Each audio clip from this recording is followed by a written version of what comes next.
ನಮಸ್ತೆ ಎಲ್ಲರಿಗೂ daily update ಚಾನಲಿನ ಮತ್ತೊಂದು ವಿಡಿಯೋಗೆ ಸ್ವಾಗತ ಸುಸ್ವಾಗತ. ಸ್ನೇಹಿತರೆ, ಎಲ್ಲರೂ ಹೇಗಿದ್ದೀರಾ? ಎಲ್ಲರೂ ಚೆನ್ನಾಗಿದ್ದೀರಾ ಅನ್ಕೊಂಡಿದ್ದೀನಿ. ಹೋಪ್ ನಾನು ಕೂಡ ತುಂಬಾನೇ ಚೆನ್ನಾಗಿದ್ದೀನಿ. ಎಲ್ಲರೂ ಚೆನ್ನಾಗಿದ್ದೀರಾ ಅನ್ಕೊಂಡು ಭಾವಿಸ್ಕೊಂಡು ಇವತ್ತಿನ ಒಂದು ವಿಡಿಯೋನ ಶುರು ಮಾಡಿಬಿಡೋಣ. ಸ್ನೇಹಿತರೆ, ಇವತ್ತಿನ ಒಂದು ವಿಡಿಯೋದಲ್ಲಿ ರೈತರಿಗೆ 2 ಭರ್ಜರಿ ಗುಡ್ ನ್ಯೂಸ್ನ ತಂದಿದ್ದೀನಿ. ಏನು ಗುಡ್ ನ್ಯೂಸ್ ಅನ್ನೋದನ್ನ ತಿಳಿಸ್ಕೊಡ್ತಾ ಹೋಗ್ತೀನಿ. ಸೊ ಹಾಗಾಗಿ ಎಲ್ಲೂ ಕೂಡ ವಿಡಿಯೋನ ಸ್ಕಿಪ್ ಮಾಡಬೇಡಿ. ಅಂದರೆ ಮೊದಲಿಂದ ಕೊನೆ ತನಕ ವಿಡಿಯೋನ ವಾಚ್ ಮಾಡಿ. ವಿಡಿಯೋದಲ್ಲಿ ಒಳ್ಳೆ ಮಾಹಿತಿ ಸಿಕ್ಕಿದ್ದಲ್ಲಿ ತಪ್ಪದೆ ವಿಡಿಯೋಗೊಂದು ಲೈಕ್ ಕೊಟ್ಟು ಇನ್ನು ನನ್ನ ಚಾನಲ್ನ ಸಬ್ಸ್ಕ್ರೈಬ್ ಮಾಡ್ಕೊಂಡಿಲ್ಲ ಅಂದರೆ ಡೈಲಿ ಅಪ್ಡೇಟ್ಸ್ಗೆ ಸಬ್ಸ್ಕ್ರೈಬ್ ಆದರೆ ಇದೇ ರೀತಿ ಸ್ಕೀಮ್ಗಳ ಬಗ್ಗೆ ಪ್ರತಿನಿತ್ಯ ತಿಳ್ಕೊತಾ ಹೋಗ್ತೀರಾ. ಇದರ ಜೊತೆಗೆ ಅಸ್ಟ್ರಾಲಜಿ ಬಗ್ಗೆನೂ ಕೂಡ ತಿಳಿಸ್ಕೊಡ್ತೀನಿ. ನಿಮ್ಮ ರಾಶಿ ಭವಿಷ್ಯದ ಬಗ್ಗೆ ತಿಳ್ಕೋಬೇಕು ಅಂದರೆ ನನ್ನ ಚಾನಲ್ನ ಸಬ್ಸ್ಕ್ರೈಬ್ ಆಗಬೇಕಾಗುತ್ತದೆ. ಹಾಗಿದ್ರೆ ಯಾರೆಲ್ಲ ಸಬ್ಸ್ಕ್ರೈಬ್ ಮಾಡ್ಕೊಂಡಿದ್ದೀರಾ ಅವ್ರಿಗೆ ಮತ್ತೊಮ್ಮೆ ಥ್ಯಾಂಕ್ ಯು ಸೋ ಮಚ್ ಅಂತ ಹೇಳ್ತಾ ತಡ ಮಾಡೋದು ಬೇಡ, ವಿಡಿಯೋದ ಕಡೆ ಗಮನ ಕೊಟ್ಬಿಡೋಣ. ರೈತರಿಗಂತೂ ಸಿಹಿ ಸುದ್ದಿ.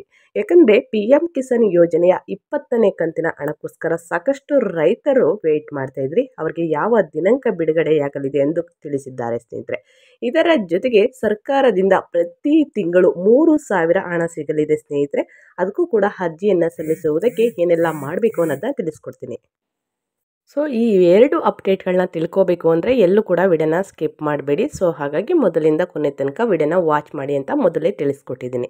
ಓಕೆ, ತಡ ಮಾಡೋದು ಬೇಡ. PM ಕಿಸಾನ್ ಯೋಜನೆ ಬಗ್ಗೆ ತಿಳಿಸ್ಕೊಡ್ತಾ ಹೋಗ್ತೀನಿ. PM ಕಿಸಾನ್ ಯೋಜನೆಯ ರೈತರಿಗೆ ಬ್ಯಾಂಕ್ ಖಾತೆಗೆ 2,000 PM ಕಿಸಾನ್ ಹಣ ಜಮಾ ಅಂತಲೇ ಹೇಳ್ಬೋದು. ಯಾವ ದಿನಾಂಕ? ಕೇಂದ್ರದಿಂದ PM ಕಿಸಾನ್ ಯೋಜನೆಯ 20ನೇ ಹಂತದ ಹಣ ಬಿಡುಗಡೆ ಕುರಿತು ಒಂದಿಷ್ಟು ಗೊಂದಲ ಮುಂದುವರೆದಿದೆ ಅಂತಲೇ ಹೇಳ್ಬೋದು. ಆದರೆ ಸ್ನೇಹಿತರೆ, 2025 ಜುಲೈ 21, 22ನೇ ತಾರೀಕು ಹಣ ಜಮೆಯಾಗಲಿದೆ ಎಂಬ ನಿರೀಕ್ಷೆ ಇತ್ತು. ಆದರೆ ರೈತರು ಕಾದು ಕೂತಿದ್ದಾರೆ ಅಂತಲೇ ಹೇಳ್ಬೋದು. ಇನ್ನು ಸಾಕಷ್ಟು PM ಕಿಸಾನ್ ಯೋಜನೆ ರೈತರಿಗೆ ವರ್ಷಕ್ಕೆ 6,000 ಹಣ ನೀಡುತ್ತದೆ ಅನ್ನೋದು ಸಾಕಷ್ಟು ರೈತರಿಗೆ ಗೊತ್ತಿಲ್ಲ. ಅಷ್ಟು ಜನ ರೈತರು ಅರ್ಜಿಯನ್ನು ಕೂಡ ಸಲ್ಲಿಸಿಲ್ಲ. ಇನ್ನು 20ನೇ ಹಂತದ 2,000 ಜುಲೈ ತಿಂಗಳಲ್ಲಿ ಅಂದರೆ ಜುಲೈ 25ನೇ ತಾರೀಕು ಬರ್ಬೋದು ಎಂಬ ನಿರೀಕ್ಷೆ ಇತ್ತು ಸ್ನೇಹಿತರೆ. ಅದು ಕೂಡ ಬಂದಿಲ್ಲ. ಇನ್ನು EKYC ಇಲ್ಲದಿದ್ದರೆ ಹಣ ಜಮೆಯಾಗದು, ತಕ್ಷಣ ಪೂರ್ಣಗೊಳಿಸಿ ಎಂದು ಕೂಡ ತಿಳಿಸಿದ್ದರು. ಸಾಕಷ್ಟು EKYCಯನ್ನು ರೈತರು ಪೂರ್ಣಗೊಳಿಸಿದ್ರು, ಮತ್ತಷ್ಟು ಜನ ಪೂರ್ಣಗೊಳಿಸಿಲ್ಲ. ಸೊ ಇದೆಲ್ಲ ಅಪ್ಡೇಟ್ನ ನಾನು ಇದೇ ವಿಡಿಯೋದಲ್ಲಿ ತಿಳಿಸ್ಕೊಡ್ತಾ ಹೋಗ್ತೀನಿ. ಯಾವ ದಿನಾಂಕದಂದು ಬಿಡುಗಡೆ ಮಾಡಲಿದ್ದಾರೆ ಅನ್ನೋದು ಕೂಡ ತಿಳಿಸ್ಕೊಡ್ತಾ ಹೋಗ್ತೀನಿ. ಓಕೆ, PM ಕಿಸಾನ್ ಸನ್ಮಾನ್ ಯೋಜನೆ ಮೂಲಕ ರೈತರು ಬ್ಯಾಂಕ್ ಖಾತೆಗಳಿಗೆ ವರ್ಷಕ್ಕೆ 6,000 ನೇರವಾಗಿ ಜಮಾ ಮಾಡುವ ಕಾರ್ಯವನ್ನು ಕೇಂದ್ರ ಸರ್ಕಾರ ನಿರಂತರವಾಗಿ ಮುಂದುವರಿಸುತ್ತಿದೆ. ಈ ಹಣವನ್ನು ಪ್ರತಿ 4 ತಿಂಗಳಿಗೊಮ್ಮೆ 2,000ರಂತೆ ಹಂತವಾಗಿ ನೀಡಲಾಗುತ್ತದೆ. ಈ ತನಕ 19 ಹಂತಗಳ ಹಣ ಬಿಡುಗಡೆಯಾಗಿದ್ದು, 20ನೇ ಹಂತದ ಪಾವತಿ ಬಗ್ಗೆ ಇದೀಗ ತೀವ್ರ ನಿರೀಕ್ಷೆ ಮೂಡಿದೆ ಅಂತಲೇ ಹೇಳ್ಬೋದು. ಜುಲೈ 18ರಂದು ಹಣ ಜಮೆಯಾಗಬಹುದು ಎಂದು ನಿರೀಕ್ಷೆ ಇತ್ತು. ಕೇಂದ್ರದಿಂದ ಯಾವುದೇ ಅಧಿಕೃತ ಘೋಷಣೆ ಬಂದಿರಲಿಲ್ಲ. ಇದೀಗ ಜುಲೈ 25, 2025ರಂದು 2,000 ಹಣ ರೈತರ ಖಾತೆಗೆ ಬರಬಹುದೆಂಬ ಸಾಧ್ಯತೆ ಬಗ್ಗೆ ಮಾಹಿತಿ ಹರಿದಾಡುತ್ತಿದೆ. ಇದ್ರ ಬಗ್ಗೆ ನೋಡ್ತಾ ಹೋಗೋಣ. ಈ ಸಲದ ಹಣ ಬಿಡುಗಡೆಗೆ ಸಂಬಂಧಿಸಿದಂತೆ ಮೋದಿ ಅವರು ತಮ್ಮ ಸಹಿ ಮೂಲಕ ಹಣ ಬಿಡುಗಡೆ ಮಾಡುವ ಸಾಧ್ಯತೆ ಇದ್ದು, ಈ ಬಾರಿ ಸುಮಾರು 2.5 ಲಕ್ಷ ಹೊಸ ಕಿಸಾನ್ ಕಾರ್ಡ್ಗಳು ಕೂಡ ಜಾರಿಯಾಗಲಿವೆ ಎಂಬ ಮಾಹಿತಿ ದೊರಕಿದೆ ಸ್ನೇಹಿತರೆ. ಆದರೆ ಈವರೆಗೆ ಅಧಿಕೃತ ದಿನಾಂಕವನ್ನು ಕೇಂದ್ರ ಸರ್ಕಾರ ಪ್ರಕಟಿಸಿಲ್ಲ. ಅನೇಕರಿಗೆ ಇಲ್ಲಿವರೆಗೂ 20ನೇ ಹಂತದ PM ಕಿಸಾನ್ ಹಣ ಬರದೇ ಇರುವುದಕ್ಕೆ ಮುಖ್ಯ ಕಾರಣವೇನೆಂದರೆ PM ಕಿಸಾನ್ EKYC ಅಂತಂದರೆ PM ಕಿಸಾನ್ಗೆ ಮೇಯ್ನಾಗಿ EKYC ಪೂರ್ಣಗೊಳಿಸದಿರುವುದು ಸ್ನೇಹಿತರೆ. ಕಡ್ಡಾಯವಾಗಿ EKYCನ ಮಾಡಿಸಿ ಅಂತ ಹೇಳ್ತಾರೆ, ಆದರೆ EKYCನ ಪೂರ್ಣಗೊಳಿಸಿರಲ್ಲ. 19ನೇ ಕಂತಿನ ಹಣನೂ ಕೂಡ ಸಾಕಷ್ಟು ರೈತರಿಗೆ ಸ್ನೇಹಿತರೆ ಜಮೆ ಆಗಿಲ್ಲ. ಇದೇ ಕಾರಣ, ಮೇನ್ ಕಾರಣ ಅಂತಲೇ ಹೇಳ್ಬೋದು.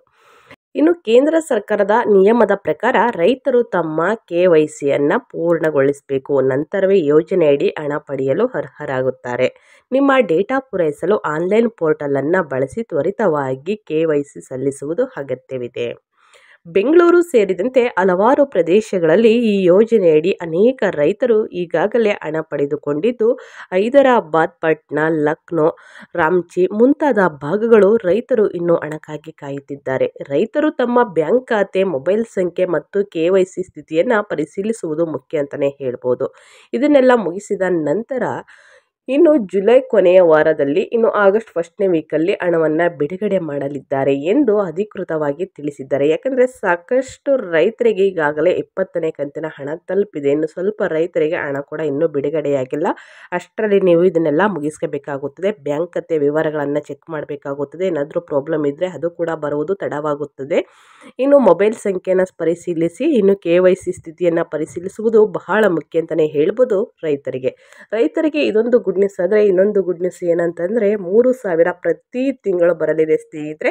ಅದಕ್ಕೆಲ್ಲ ಅರ್ಜಿಯನ್ನು ಸಲ್ಲಿಸುವುದು ಯಾವಾಗ, ಇನ್ನು ಕೊನೆಯ ದಿನಾಂಕ ಯಾವಾಗ ಅನ್ನೋದನ್ನ ನೋಡ್ತಾ ಹೋಗೋಣ. ಇವಾಗೆಲ್ಲೂ ಕೂಡ ವಿಡಿಯೋನ ಸ್ಕಿಪ್ ಮಾಡಬೇಡಿ. ಪದೇ ಪದೇ ಸ್ಕಿಪ್ ಮಾಡಬಾರ್ದು ಅನ್ನೋದೇನಕ್ಕೆ ಅಂತಂದರೆ ಸ್ನೇಹಿತರೆ, ಸ್ಕಿಪ್ ಮಾಡಿ ನೋಡೋದ್ರಿಂದ ಫುಲ್ ಇನ್ಫಾರ್ಮೇಷನ್ನ ನೀವುಗಳೇ ಅರ್ಥ ಮಾಡ್ಕೊಳ್ಳೋದಿಲ್ಲ. ಆವಾಗ ಬಂದು ಕಮೆಂಟ್ ಬಾಕ್ಸಲ್ಲಿ ಕಮೆಂಟ್ ಮಾಡ್ತೀರಾ, ನಮಗೆ ಇದು ತಿಳಿಸ್ಕೊಡಿ ಅದು ತಿಳಿಸ್ಕೊಡಿ ಅಂತ. ಓಕೆ, ಸರ್ಕಾರದಿಂದ ಪ್ರತಿ ತಿಂಗಳು 3,000 ಹಣ ಸಿಗುತ್ತೆ. ಈ ಯೋಜನೆಗೆ ಅರ್ಜಿ ಸಲ್ಲಿಸಿ. ಯಾವ ಅರ್ಜಿಗೆ ಅಂತಂದರೆ ಸ್ನೇಹಿತರೆ, ಮಹಿಳೆಯರಿಗೆ ಮತ್ತು ಪುರುಷರಿಗೆ ಇದೀಗ ಕೇಂದ್ರ ಸರ್ಕಾರ ಭರ್ಜರಿ ಗುಡ್ ನ್ಯೂಸ್ ನೀಡಿದೆ. ಹೌದು ಸ್ನೇಹಿತರೆ, ಕೇಂದ್ರ ಸರ್ಕಾರ ಜಾರಿಗೆ ತಂದಿರುವಂತಹ ಈ ಒಂದು ಯೋಜನೆಗೆ ಅರ್ಜಿ ಸಲ್ಲಿಸಿದಂತಹ ವ್ಯಕ್ತಿಗಳಿಗೆ ಪ್ರತಿ ತಿಂಗಳು 3,000 ಹಣ ಸಿಗುತ್ತಾ ಹೋಗುತ್ತದೆ. ಹೌದು ಸ್ನೇಹಿತರೆ, ತಮ್ಮ ಕೇಂದ್ರ ಸರ್ಕಾರ ಇದೀಗ ಈ ಶ್ರಮ ಕಾರ್ಡ್ ಯೋಜನೆಯನ್ನು ಜಾರಿಗೆ ತಂದಿದೆ. ಈ ಯೋಜನೆಯ ಮೂಲಕ ಅರ್ಜಿ ಸಲ್ಲಿಕೆ ಮಾಡಿದಂತಹ ಮಹಿಳಾ ಮತ್ತು ಪುರುಷರಿಗೆ ಪ್ರತಿ ತಿಂಗಳು 3,000 ಹಣ ನೀಡಲಾಗುತ್ತದೆ. ಆದ್ದರಿಂದ ತಾವು ಈ ವಿಡಿಯೋವನ್ನು ನೋಡಿ ಮೂಲಕ ಸ್ನೇಹಿತರೆ, ಕೇಂದ್ರ ಸರ್ಕಾರದ ಈ ಯೋಜನೆ ಕುರಿತು ಹೆಚ್ಚಿನ ಮಾಹಿತಿಯನ್ನು ತಿಳ್ಕೊಳ್ಬೇಕು ಅಂದರೆ ನನ್ನ ಚಾನಲ್ನ ಸಬ್ಸ್ಕ್ರೈಬ್ ಆಗಬೇಕಾಗುತ್ತದೆ. ಯಾವುದಾದ್ರೂ ಸ್ಕೀಮ್ಗಳ ಬಗ್ಗೆ ಮತ್ತಷ್ಟು ತಿಳ್ಕೋಬೇಕು ಅಂದರೆ ಕಮೆಂಟ್ ಬಾಕ್ಸಲ್ಲಿ ಕಮೆಂಟ್ ಮಾಡಬೇಕಾಗುತ್ತದೆ. ಆ ಸ್ಕೀಮ ಖಂಡಿತವಾಗಿಯೂ ತಿಳಿಸ್ಕೊಡ್ತೀನಿ. ಈ ಶ್ರಮ್ ಕಾರ್ಡ್ ಯೋಜನೆ ನಮ್ಮ ಕೇಂದ್ರ ಸರ್ಕಾರ ನಮ್ಮ ಭಾರತ ದೇಶದಲ್ಲಿ ಇರುವಂತಹ ಬಡ ವರ್ಗದ ಜನರಿಗೆ ಹಾಗೂ ಕೂಲಿ ಕಾರ್ಮಿಕರಿಗೆ ಮತ್ತು ರೈತ ಕುಟುಂಬಗಳಿಗೆ ವೃದ್ಧಾಪ್ಯ ಜೀವನದಲ್ಲಿ ಆರ್ಥಿಕ ನೆರವು ನೀಡುವ ಉದ್ದೇಶದಿಂದ ಕೇಂದ್ರ ಸರ್ಕಾರ PM ಶ್ರಮ ಯೋಗಿ ಮನ್ಧನ್ ಯೋಜನೆ ಅಥವಾ ಈ ಶ್ರಮ್ ಕಾರ್ಡ್ ಯೋಜನೆಯನ್ನು ಜಾರಿಗೆ ತಂದಿದೆ. ಈ ಯೋಜನೆಯ ಮೂಲಕ ಅರ್ಜಿ ಸಲ್ಲಿಕೆ ಮಾಡಿದಂತಹ ಕುಟುಂಬಗಳಿಗೆ ಅಥವಾ ವ್ಯಕ್ತಿಗಳಿಗೆ 60 ವರ್ಷ ದಾಟಿದ ನಂತರ ಅಂದರೆ ವಯಸ್ಸಾದಂತಹ ಸಂದರ್ಭದಲ್ಲಿ ಪ್ರತಿ ತಿಂಗಳು 3,000 ಹಣವನ್ನು ಪಿಂಚಣಿ ರೂಪದಲ್ಲಿ ನೇರವಾಗಿ ಅರ್ಜಿ ಸಲ್ಲಿಸಿದ ವ್ಯಕ್ತಿಯ ಖಾತೆಗೆ ಜಮೆ ಮಾಡಲಾಗುತ್ತದೆ. ಹಾಗಾಗಿ ಈ ಒಂದು ಯೋಜನೆ ಇತ್ತೀಚಿನ ದಿನಗಳಲ್ಲಿ ಸಾಕಷ್ಟು ಮಹತ್ವ ಪಡೆದುಕೊಳ್ಳುತ್ತಿದೆ ಅಂತಲೇ ಹೇಳ್ಬೋದು. ಈ ಶ್ರಮ್ ಕಾರ್ಡ್ ಯೋಜನೆಯ ಪ್ರಯೋಜನಗಳೇನು ಅನ್ನೋದನ್ನ ಮೊದಲನೇದಾಗಿ ತಿಳಿಸ್ಕೊಡ್ತೀನಿ. ಸ್ನೇಹಿತರೆ, ಕೇಂದ್ರ ಸರ್ಕಾರ ಜಾರಿಗೆ ತಂದಿರುವಂತಹ PM ಶ್ರಮ ಯೋಗಿ ಮನ್ಧನ್ ಯೋಜನೆ ಅಥವಾ ಈ ಶ್ರಮ್ ಕಾರ್ಡ್ ಯೋಜನೆ ಅರ್ಜಿ ಸಲ್ಲಿಸಿದಂತಹ ವ್ಯಕ್ತಿಗಳಿಗೆ ಹಲವಾರು ಪ್ರಯೋಜನಗಳನ್ನು ನೀಡುತ್ತಿದೆ. ಇದಕ್ಕಾಗಿ ಸಂಬಂಧಿಸಿದ ವಿವರವನ್ನು ನಾವು ತಿಳಿಸ್ಕೊಡ್ತಾ ಹೋಗ್ತೀನಿ. ಪ್ರತಿ ತಿಂಗಳು 3,000 ಮಾಸಿಕ ಪಿಂಚಣಿ ಅಂದರೆ ಶ್ರಮಯೋಗಿ ಮನ್ಧನ್ ಅಥವಾ ಸ್ನೇಹಿತರೆ ಈ ಶ್ರಮ್ ಕಾರ್ಡ್ ಬೆನಿಫಿಟ್ಸ್ ಅಂದರೆ ಯೋಜನೆಗೆ ಅರ್ಜಿ ಸಲ್ಲಿಕೆ ಮಾಡಿದ ಅರ್ಜಿದಾರರಿಗೆ 60 ವರ್ಷ ದಾಟಿದ ನಂತರ ಮಾತ್ರ. ಹೌದು ಸ್ನೇಹಿತರೆ, ಈ ಯೋಜನೆಗೆ ಅರ್ಜಿ ಸಲ್ಲಿಕೆ ಮಾಡಿದಂತಹ ವ್ಯಕ್ತಿಗೆ 60 ವರ್ಷ ವಯಸ್ಸಾದ ನಂತರ ಪ್ರತಿ ತಿಂಗಳು 3,000 ಹಣವನ್ನು ಪಿಂಚಣಿ ರೂಪದಲ್ಲಿ ಈ ಯೋಜನೆ ಮೂಲಕ ಪಡೆದುಕೊಳ್ಳಲು ಅರ್ಹತೆಯನ್ನು ಹೊಂದಿರುತ್ತಾರೆ ಹಾಗೂ ನೇರವಾಗಿ ಹಣವನ್ನು ಅರ್ಜಿದಾರರ ಖಾತೆಗೆ ಪ್ರತಿ ತಿಂಗಳು ವರ್ಗಾವಣೆ ಆಗ್ತಾ ಹೋಗ್ತದೆ. ಇನ್ನು 2 ಲಕ್ಷ ರೂಪಾಯಿವರೆಗೂ ಸ್ನೇಹಿತರೆ ವಿಮಾ ಸೌಲಭ್ಯ ಅಂತಲೇ ಹೇಳ್ಬೋದು. PM ಶ್ರಮ ಯೋಗಿ ಮನ್ಧನ್ ಯೋಜನೆ ಅಥವಾ ಈ ಶ್ರಮ್ ಕಾರ್ಡ್ ಯೋಜನೆಗೆ ಅರ್ಜಿ ಸಲ್ಲಿಕೆ ಮಾಡಿದರೆ ಅರ್ಜಿದಾರರಿಗೆ ಯಾವುದೇ ಕೆಲಸ ಮಾಡುವಂತಹ ಸಂದರ್ಭದಲ್ಲಿ ಅಥವಾ ಇತರ ಯಾವುದೇ ಸಂದರ್ಭದಲ್ಲಿ ಅಪಘಾತದಿಂದ ಮರಣವನ್ನು ಹೊಂದಿದ್ದರೆ ಅಂತಹ ಸಂದರ್ಭದಲ್ಲಿ ಅರ್ಜಿ ಸಲ್ಲಿಕೆ ಮಾಡಿದ ಅರ್ಜಿದಾರರ ಕುಟುಂಬದವರಿಗೆ 2 ಲಕ್ಷ ರೂಪಾಯಿವರೆಗೆ ಜೀವ ವಿಮೆ ಅಥವಾ ಅಪಘಾತ ವಿಮೆ ನೀಡಲಾಗುತ್ತದೆ.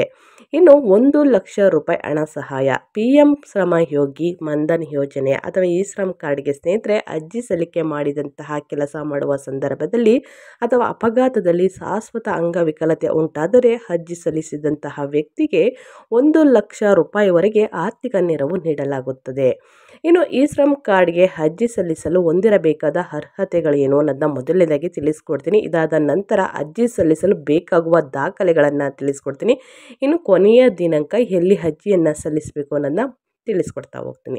ಮೊದಲನೇದಾಗಿ ಅರ್ಜಿ ಸಲ್ಲಿಸಲು ಹೊಂದಿರಬೇಕಾದ ಅರ್ಹತೆಗಳೇನು ಅಂದರೆ ಈ ಯೋಜನೆಯ ಲಾಭ ಪಡೆಯಲು ಬಯಸುವ ಅರ್ಜಿದಾರರು ಕೂಲಿ ಕಾರ್ಮಿಕ, ರೈತರು, ಕೃಷಿ ಕಾರ್ಮಿಕರು, ದಿನಗೂಲಿ ಕೆಲಸ ಮಾಡುವವರು, ಆಟೋ ರಿಕ್ಷಾ ಓಡಿಸುವವರು, ಹೂ ಮಾರುವವರು, ಅಸಂಘಟಿತ ವಲಯದ ಕೂಲಿ ಕಾರ್ಮಿಕರು ಹಾಗೂ ತಿಂಗಳಿಗೆ ಯಾವುದೇ ನಿರ್ದಿಷ್ಟ ಸಂಬಳ ಇಲ್ಲದಂತಹ ವ್ಯಕ್ತಿಗಳು ಈ ಒಂದು ಯೋಜನೆಗೆ ಅರ್ಜಿ ಸಲ್ಲಿಕೆ ಮಾಡಬಹುದು. ಮತ್ತು ಈ ಯೋಜನೆಯ ಲಾಭ ಪಡೆಯಲು ಬಯಸುವ ಅರ್ಜಿದಾರರು ಕಡ್ಡಾಯವಾಗಿ 18 ವರ್ಷ ವಯೋಮಿತಿ ಹೊಂದಿರಬೇಕು ಹಾಗೂ 59 ವರ್ಷದ ಒಳಗಿನವರು ಅರ್ಜಿ ಸಲ್ಲಿಕೆ ಮಾಡಲು ಅವಕಾಶವಿದೆ. ಈ ಯೋಜನೆಯ ಲಾಭ ಪಡೆಯಲು ಬಯಸುವ ಅರ್ಜಿದಾರ ಕುಟುಂಬದ ವಾರ್ಷಿಕ ಆದಾಯವು 2 ಲಕ್ಷ ರೂಪಾಯಿ ಮಿತಿ ಒಳಗೆ ಇರಬೇಕಾಗುತ್ತದೆ.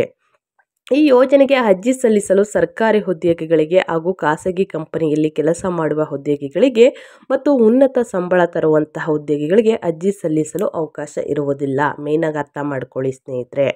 ಇನ್ನು ಅರ್ಜಿ ಸಲ್ಲಿಕೆ ಮಾಡಲು ಬೇಕಾಗುವ ದಾಖಲೆಗಳು, ಮೊದಲನೇದಾಗಿ ಆಧಾರ್ ಕಾರ್ಡ್ ಬೇಕಾಗುತ್ತದೆ, ಬ್ಯಾಂಕ್ ಪಾಸ್ಬುಕ್ಕು, ಮೊಬೈಲ್ ನಂಬರ್, ಜಾತಿ ಪ್ರಮಾಣ ಪತ್ರ, ಆದಾಯ ಪ್ರಮಾಣ ಪತ್ರ, ವೋಟರ್ ಐಡಿ, ರೇಷನ್ ಕಾರ್ಡ್ ಈ ಥರ ಅಗತ್ಯ ದಾಖಲೆಗಳು ಬೇಕಾಗುತ್ತದೆ.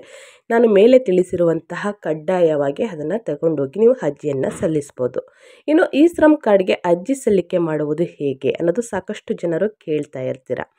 ಕೇಂದ್ರ ಸರ್ಕಾರ PM ಶ್ರಮ ಯೋಗಿ ಮನ್ಧನ್ ಯೋಜನೆ ಅಥವಾ ಈ ಶ್ರಮ್ ಕಾರ್ಡ್ ಯೋಜನೆಗೆ ನೀವು ಅರ್ಜಿ ಸಲ್ಲಿಕೆ ಮಾಡಲು ಬಯಸುತ್ತಿದ್ದರೆ ಹಾಗಾದರೆ ಮೊದಲು ಕೇಂದ್ರ ಸರ್ಕಾರದ ಅಧಿಕೃತ ವೆಬ್ಸೈಟ್ಗೆ ಭೇಟಿ ನೀಡಿ ಈ ಒಂದು ಯೋಜನೆಯ ಬಗ್ಗೆ ಇನ್ನಷ್ಟು ಹೆಚ್ಚಿನ ಮಾಹಿತಿಯನ್ನು ತಿಳ್ಕೊಂಡು ನಂತರ ಸ್ನೇಹಿತರೆ ಆ ಲಿಂಕನ್ನು ಬಳಸ್ಕೊಂಡು ನೀವು ಅರ್ಜಿಯನ್ನು ಸಲ್ಲಿಸ್ಬೋದು. ಇಲ್ಲ ಅಂತಂದರೆ ಸ್ನೇಹಿತರೆ ಸೇವಾ ಕೇಂದ್ರಗಳಲ್ಲಿ ಹೋಗಿ ಅರ್ಜಿಯನ್ನು ಸಲ್ಲಿಸ್ಬೋದು. ಮೈಸೂರು 1, ಬೆಂಗಳೂರು 1, ಗ್ರಾಮ 1ಗಳಲ್ಲಿ ಹೋಗಿ ಕೇಳಿದ್ರೆ ಈ ಶ್ರಮ್ ಕಾರ್ಡ್ಗೆ ನಾವು ಅರ್ಜಿಯನ್ನು ಸಲ್ಲಿಸಬೇಕು. ಸೊ ಹಾಗಾಗಿ ಈ ದಾಖಲೆಗಳನ್ನೆಲ್ಲ ಕೊಟ್ಟು ನಾವು ಅರ್ಜಿಯನ್ನು ಸಲ್ಲಿಸ್ತಿದ್ದೀವಿ ಅಂದ್ಬಿಟ್ಟು ಸ್ನೇಹಿತರೆ ಒಂದು ನಿಮ್ಮ ದಾಖಲೆಗಳನ್ನೆಲ್ಲ ಪರಿಶೀಲಿಸಿದ ನಂತರವೇ ಅರ್ಜಿಯನ್ನು ಸಲ್ಲಿಸಿ. ಯಾವುದೇ ತಪ್ಪು ದಾಖಲೆಗಳನ್ನು ಕೊಟ್ಟು ಅರ್ಜಿಯನ್ನು ಸಲ್ಲಿಸಬೇಡಿ. ಈ ರೀತಿ ಸಲ್ಲಿಸಿದರೆ ಸ್ನೇಹಿತರೆ ಹಣ ಬರುವುದಿಲ್ಲ. ಸೊ ಹಾಗಾಗಿ ತಪ್ಪದೆ ಅರ್ಜಿಯನ್ನು ಸಲ್ಲಿಸಿ ಅಂತ ಹೇಳ್ತಾ ಇವತ್ತಿನ ಒಂದು ಮಾಹಿತಿ ನಿಮಗೆ ಒಳ್ಳೆ ಅಪ್ಡೇಟ್ ಸಿಕ್ಕಿದೆ ಅನ್ಕೋತೀನಿ ಸ್ನೇಹಿತರೆ. ಇವತ್ತಿನ ಮಾಹಿತಿ ಒಳ್ಳೆಯದಾಗಿದ್ದರೆ ನಿಮಗೆ ಅರ್ಥವಾಗಿದ್ದರೆ ಸ್ನೇಹಿತರೆ ದಯವಿಟ್ಟು ವಿಡಿಯೋಗೊಂದು ಲೈಕ್ ಕೊಟ್ಟು ಇನ್ನೂ ನನ್ನ ಚಾನಲ್ನ ಸಬ್ಸ್ಕ್ರೈಬ್ ಮಾಡ್ಕೊಂಡಿಲ್ಲ ಅಂದರೆ ಡೈಲಿ ಅಪ್ಡೇಟ್ಸ್ಗೆ ಸಬ್ಸ್ಕ್ರೈಬ್ ಆಗಿ ಇದೇ ರೀತಿ ಹೊಸ ಅಪ್ಡೇಟ್ನ ಪ್ರತಿನಿತ್ಯ ತಿಳ್ಕೊಳ್ಳಿ. ಇದರ ಜೊತೆಗೆ ಅಸ್ಟ್ರಾಲಜಿ ಬಗ್ಗೆ ತಿಳ್ಕೋಬೇಕು, ಯಾವ್ದಾದ್ರು ಸ್ಕೀಮ್ಗಳ ಬಗ್ಗೆ ತಿಳ್ಕೋಬೇಕು ಅಂದರೆ ಕಮೆಂಟ್ ಬಾಕ್ಸಲ್ಲಿ ತಿಳಿಸಿ, ಅದಕ್ಕೂ ಕೂಡ ಆನ್ಸರ್ ಮಾಡಿ ಮತ್ತೊಂದು ವಿಡಿಯೋನ ಮಾಡಿ ನಿಮಗೆ ತಿಳಿಸ್ಕೊಡ್ತೀನಿ. ಕೊನೆ ತನಕ ವಿಡಿಯೋನ ವಾಚ್ ಮಾಡಿದವ್ರಿಗೆ ಧನ್ಯವಾದಗಳು ಅಂತ ಹೇಳ್ತಾ ಮತ್ತೊಂದು ವಿಡಿಯೋ ಜೊತೆ ಮತ್ತೊಂದು ಹೊಸ ಅಪ್ಡೇಟಲ್ಲಿ ಸಿಗ್ತೀನಿ. Thank you for watching.